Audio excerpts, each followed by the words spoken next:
Assalamualaikum warahmatullahi wabarakatuh. Saudaraku kaum muslimin wal muslimat rahimakumullah. Sebentar lagi Idul Adha akan datang.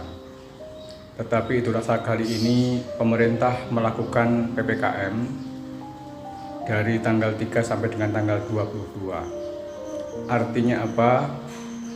Ibadah kita di Idul Adha nanti ini tidak bisa berjalan normal sebab pemerintah tidak mengizinkan orang-orang berkerumun dalam satu kelompok yang dikhawatirkan nanti akan menularkan virus COVID ini sehingga pandemi COVID tidak akan terurai. Saya merasa hal itu tidak ada masalah. Karena apa?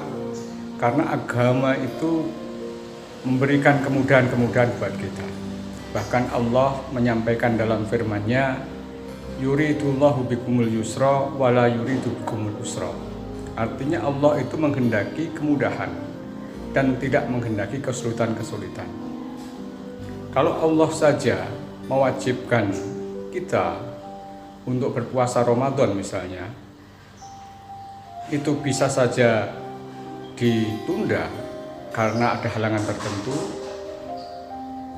Ibadah haji ditunda juga karena ada halangan tertentu.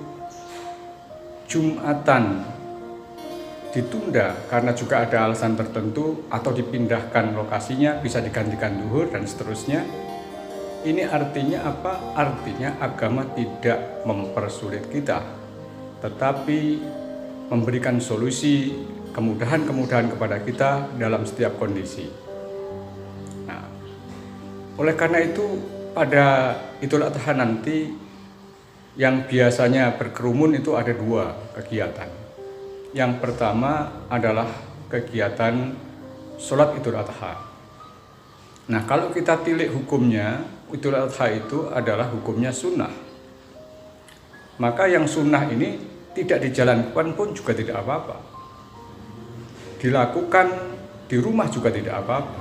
Artinya, kalau kita ini tidak bisa berjamaah di masjid atau di tanah lapang bersama-sama, maka kita bisa menggantinya ibadah sholat Idul Adha ini di rumah kita masing-masing bersama keluarga. Kemudian yang kedua adalah penyembelihan hewan kurban.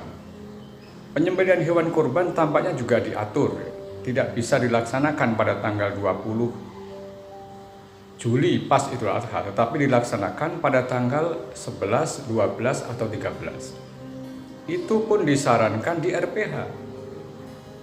Nah, jika di RPH tidak memungkinkan, maka baru bisa dijalankan di tempat kita atau di sekitar kita yang memenuhi syarat, artinya luas, sehingga orang-orang itu bisa menjaga jarak atau bisa menjaga protokol kesehatan. Itu saya kira tidak masalah. Kalau misalnya kita sembelih di hari tasyrik tanggal 11, 12, atau 13, itu hukumnya tetap sah. Tetapi yang paling penting harus diingat adalah disyariatkannya kurban yang berhukum sunnah muakkadah ini adalah tujuannya untuk mendekatkan diri kepada Allah Subhanahu wa Ta'ala atau taqarrub lillah. Jadi kurban itu bukan semata-mata formalitas dengan menyembelih seekor domba ataupun sapi, tetapi pada hakikatnya adalah bukan formalnya itu. Hakikatnya justru pada bagaimana kita menjadi orang yang takwa kepada Allah Subhanahu wa Ta'ala. Karena Allah sangat jelas dalam firman-Nya yang berbunyi, la yanalallahu luhumuha wala dima'uha walakin la yanalut taqwa minkum. Allah tidak akan menerima darah dan daging kurban, tetapi yang Allah terima adalah ketakwaan di antara kamu sekalian. Inilah yang menjadi hakikat kurban. Maka kurban yang kita laksanakan ini besok, ya, tujuannya tidak lain untuk meningkatkan ketakwaan kita, di samping kita berbagi peduli kepada orang-orang, terlebih ini di era masa pandemi ini. Hal ini sebagaimana latar belakang disyariatkannya, yakni Allah Subhanahu wa Ta'ala dulu menguji Nabi Ibrahim alaihissalam, tidak punya anak yang cukup lama, berdoa terus-terusan hingga akhirnya Allah mengabulkan permohonannya, punya anak yang namanya Ismail. Ketika Ismail agak besar sedikit, lagi gandeng-gandengnya bisa disawang, kemudian Allah malah justru memerintahkan untuk mengorbankannya, untuk menyembelihnya. Dan Nabi Ibrahim dengan Nabi Ismail pun menyetujui untuk melakukan syariat itu. Meskipun kemudian akhirnya diganti oleh Allah Subhanahu wa Ta'ala dengan seekor domba yang dikorbankan, bukan Ibrahim.